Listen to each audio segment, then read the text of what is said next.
My ex-husband Donald walked out on me 26 years ago when I confronted him about his 3-year-long affair with a younger woman in his workplace.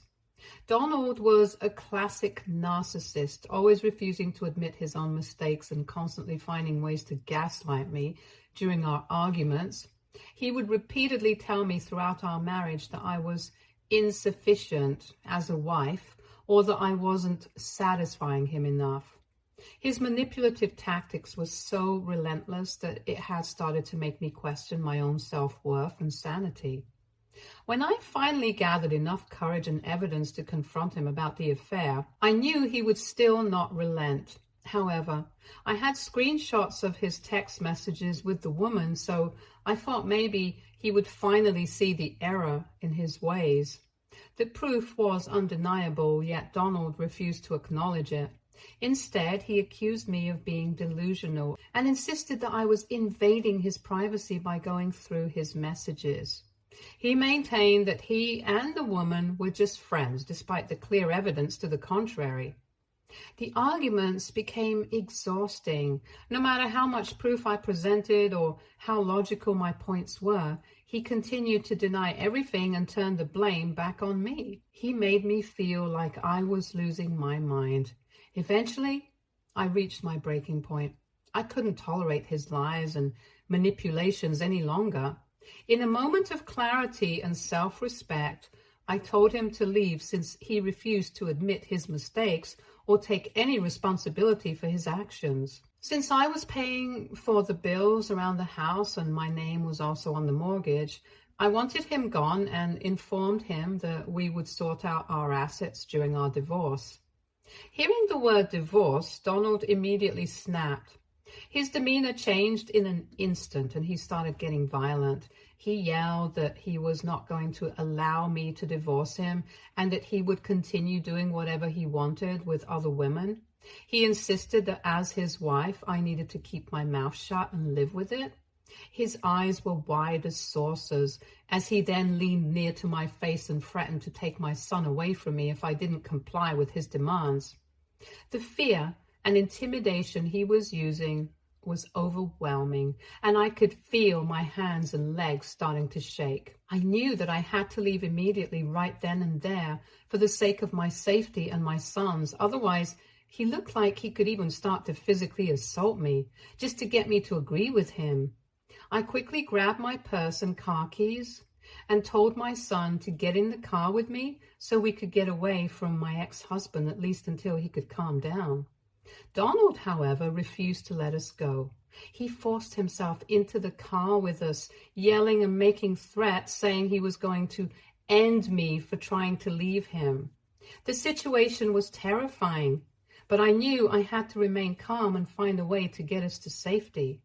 I started the car and told Donald that if he didn't leave me alone, I was going to drive him to the police station.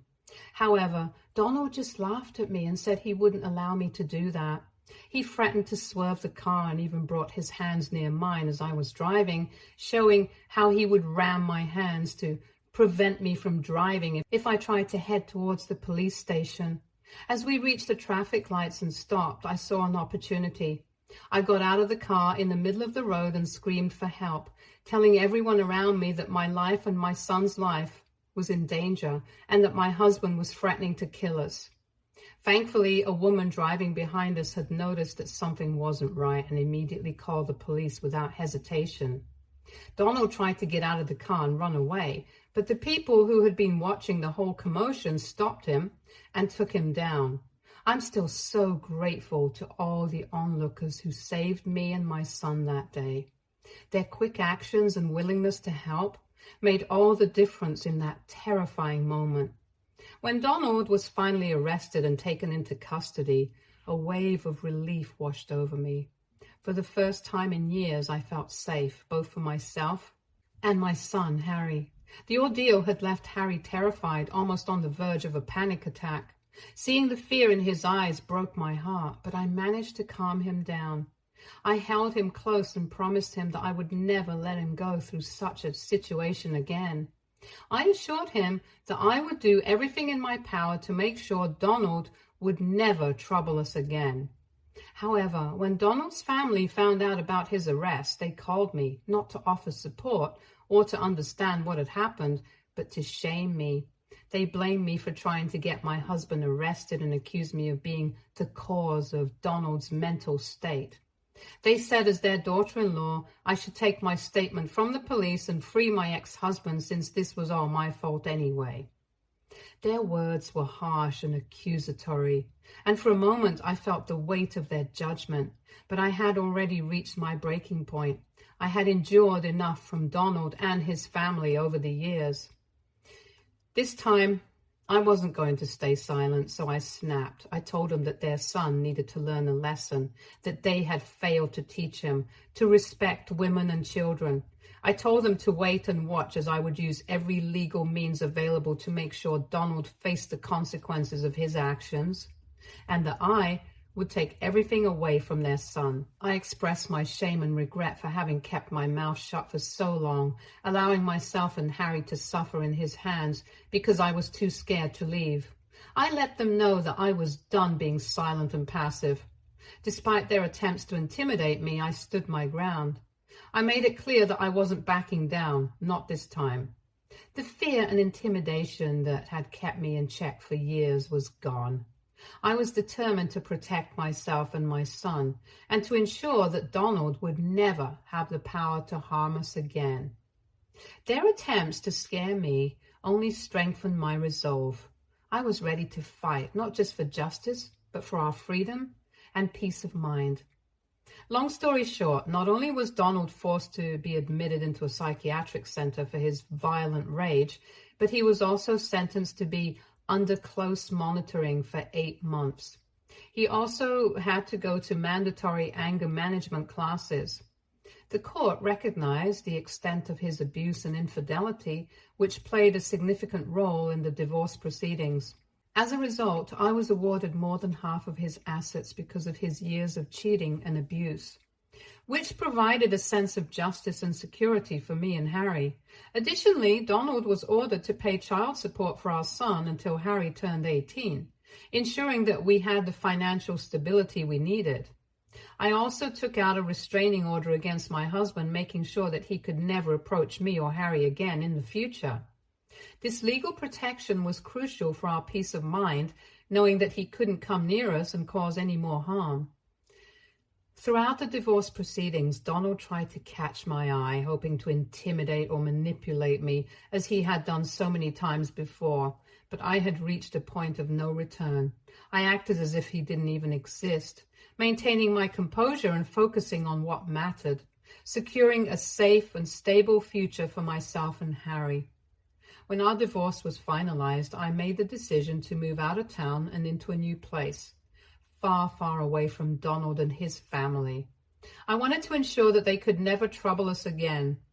This move symbolized a new start for me and my son, a chance to rebuild our lives away from the shadows of our past. Even with all the money I had won from the divorce, starting a new life from scratch was still a struggle. But I never backed down, as I was determined to provide a safe and stable environment for Harry. I found a job at a library, a place that resonated deeply with me as I've always loved reading books. Working at the library allowed me to immerse myself in a world of stories and knowledge, and I took great joy in helping people find the right books to read. This job wasn't just a means to support us financially, it was also a source of personal fulfillment and healing. Being surrounded by books and helping others discover the joy of reading brought a sense of normalcy and peace to my life after what I had been through. Being a single mother can be incredibly challenging, especially when your son grows up and starts questioning you about your past, particularly about your ex-husband. When Harry reached his teenage years, he began to ask more questions about Donald, and I knew it was time to have an honest conversation with him. We sat down together and I carefully explained why I had left Donald. Harry had fragmented memories of our past, but he didn't know the full story. To ensure he understood the gravity of the situation, I showed him court documents as proof of the abuse we had endured. I wanted him to know the truth, not just to understand what had happened.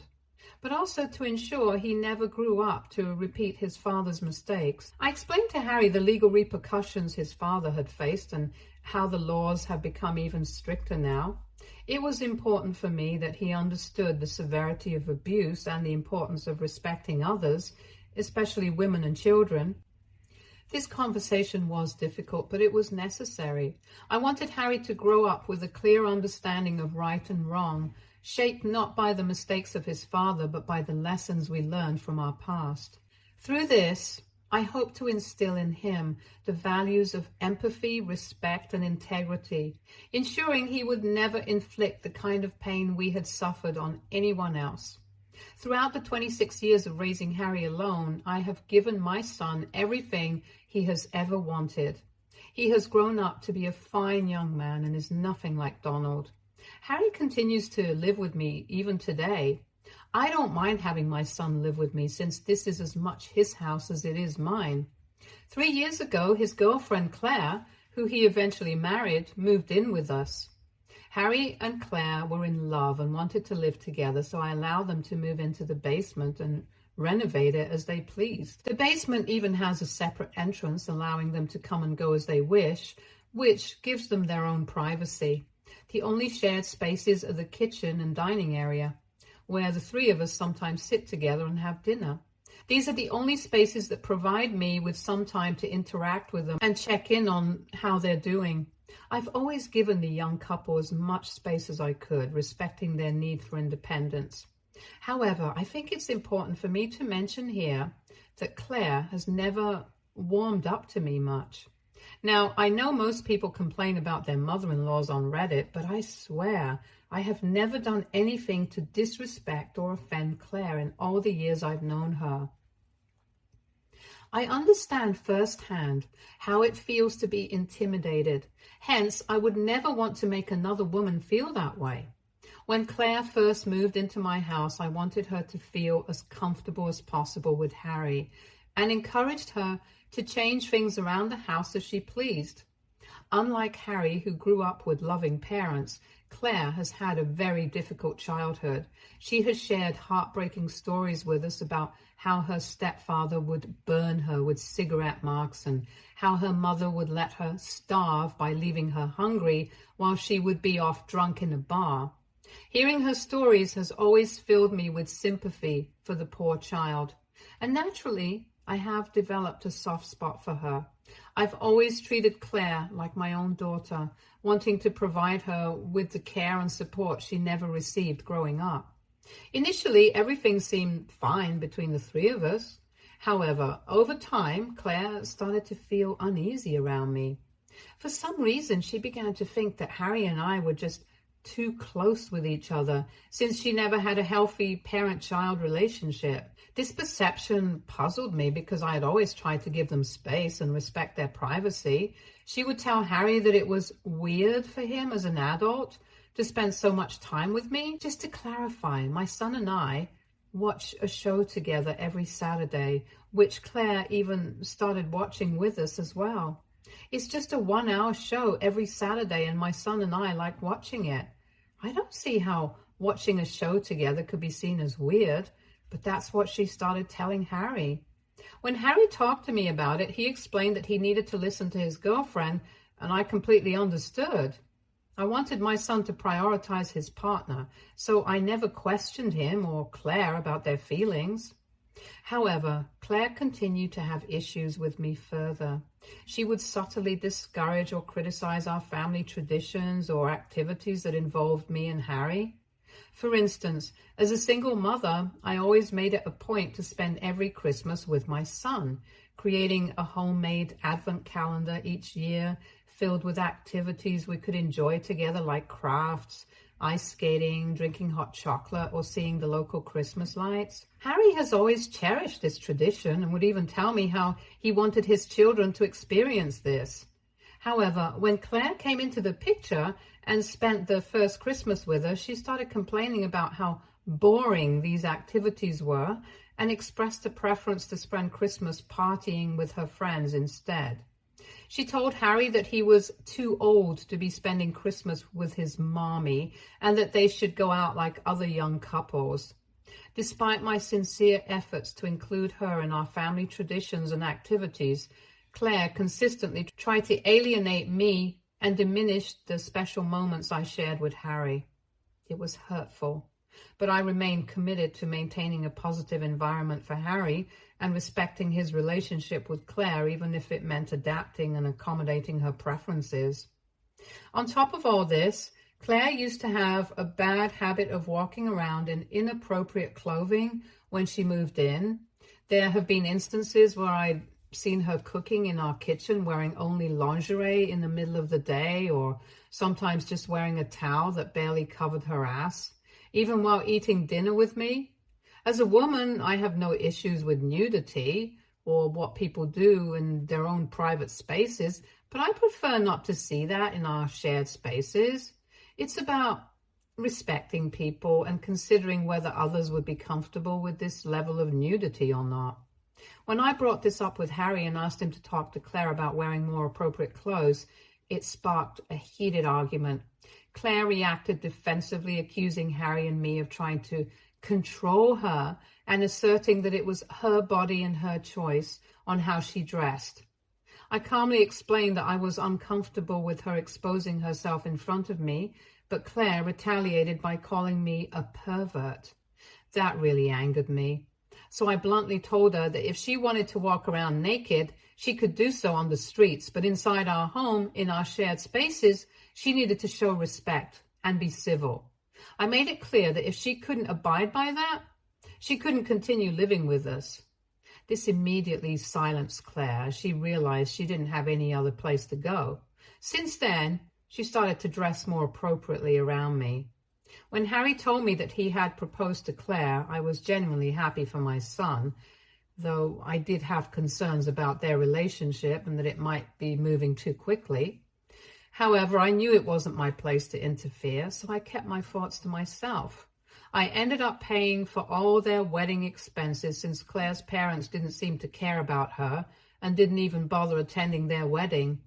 Despite covering everything, Claire began pressuring Harry to ask me to fund their honeymoon.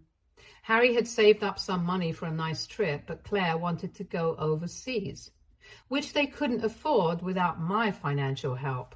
I firmly declined their request to give them more money and explained to them that I had already provided them with a lot, including a place to live in my basement rent-free and covering all their wedding costs since Claire wanted a dreamy wedding. I emphasized that if they wanted to travel abroad, they would need to save up and plan it for themselves. It was important for me to set boundaries and encourage them to be responsible for their own financial decisions, even if it meant disappointing Claire. Although Claire was rather pissed with my decisions, she did not argue. I decided this year that it was time for me to retire and fulfill my dream of traveling the world with the money I had saved up. Throughout my life, I had always put my son first, and now I felt it was my turn to explore and see the world while I still could. I shared my plans with Harry and Claire, explaining that I would be renting out my room while I was away to earn some extra income. Harry was supportive and assured me that he would take care of the house during my absence. It was a thrilling prospect to finally have some time for myself after years of focusing on my family. Once I submitted my resignation and began preparing for my travels, I noticed a shift in Harry's attitude towards me. He suddenly started expressing how unfair it was that I had the means to retire and travel while he and Claire were still living in the basement and struggling.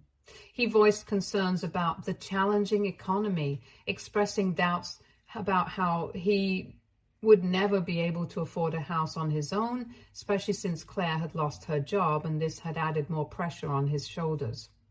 My daughter-in-law, after being unemployed, had refused to apply to any new jobs as she felt too much anxiety to get back into the workforce. As a result, my son had been borrowing money from me for months to pay for his car loan and other bills since he could not single-handedly pay for them with his income. I understood that he clearly felt trapped in their current living situation. Harry then asked me if he and Claire could instead move into my bedroom while I was gone, suggesting they could rent out their basement to generate income. I understood his frustrations and empathized with his situation as my son. This is why I agreed to let them move into my room and told them that I would move my belongings into storage for the time that I would be away. As long as the basement could be rented out to earn some additional income, I was supportive of this arrangement.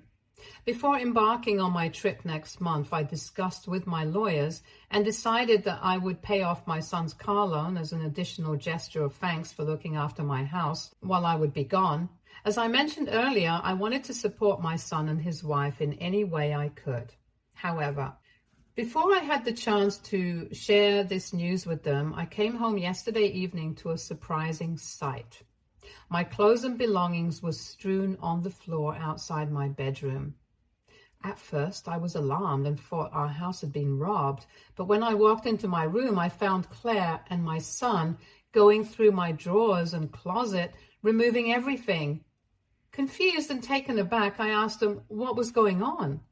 My son explained that since I had given him permission to move into my room, he was helping clear the space for them so that they could move their things into the room. I clarified that I hadn't given him permission to start moving my personal belongings and insisted that I wanted to handle the relocation of my things myself. I questioned why they hadn't called me before moving anything and why my belongings were on the floor instead of being packed in boxes.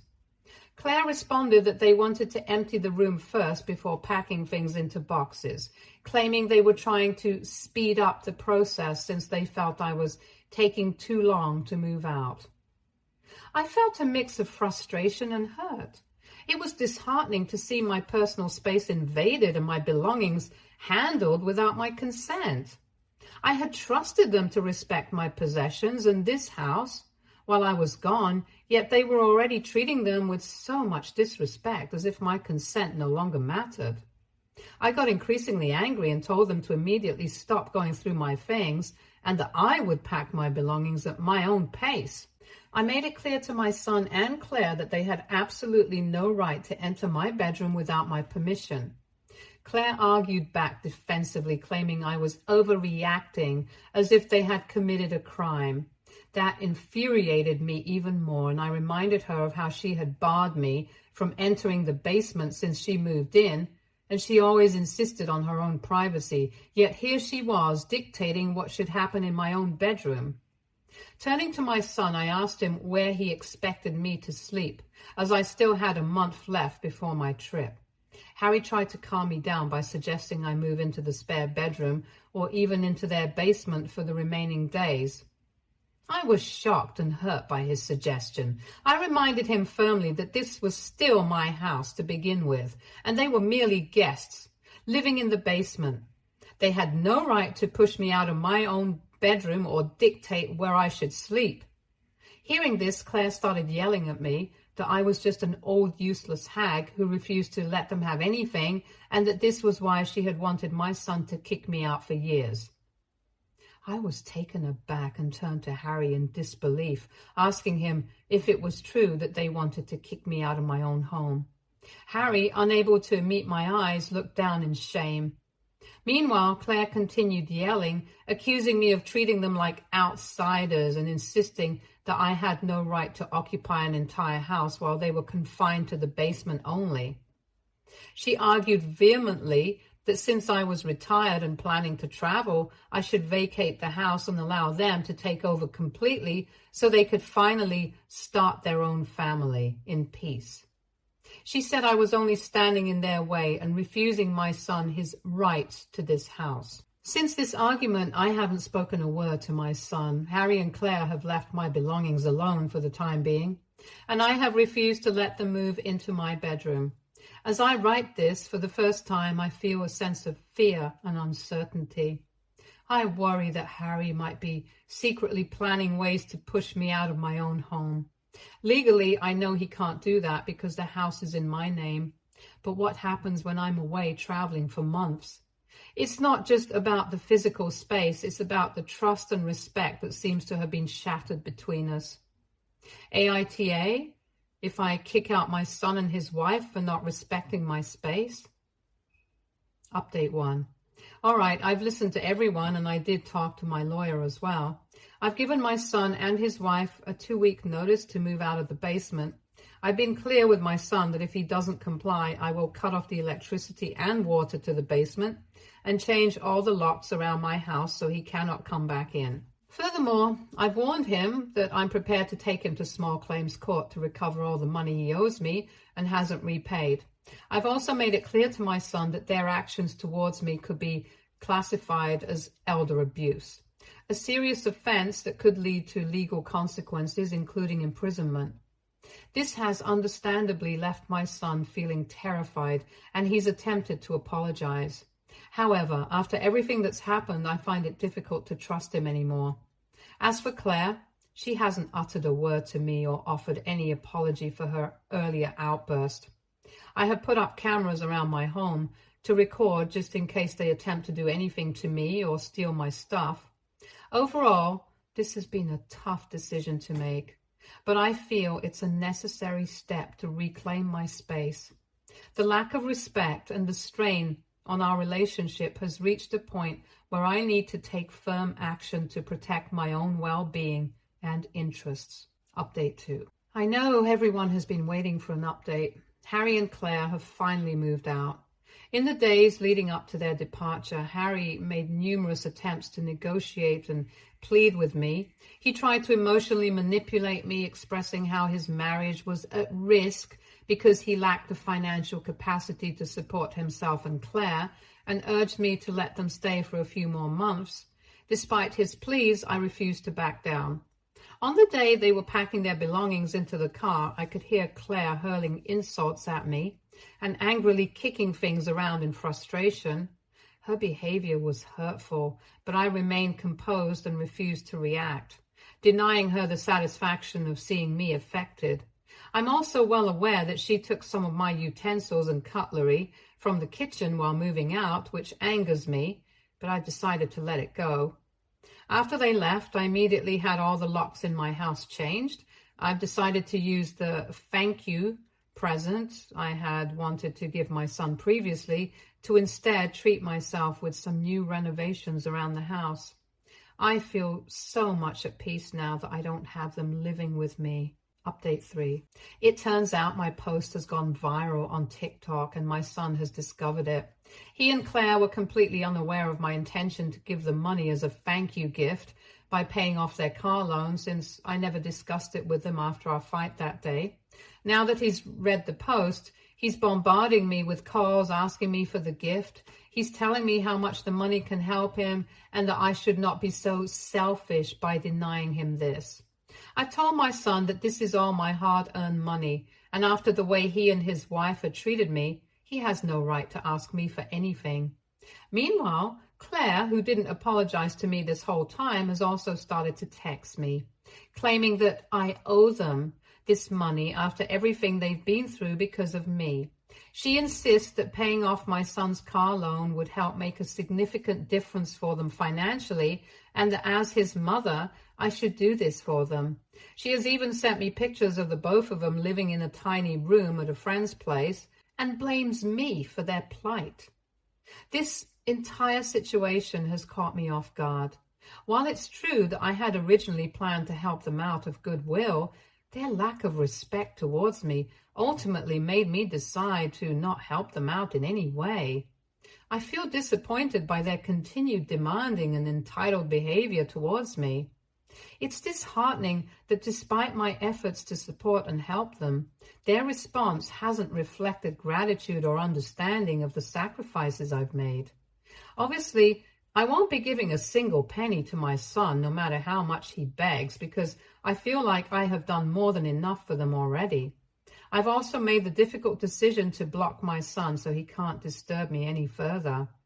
It breaks my heart to take this step, but I know it's necessary for my mental sanity and well-being.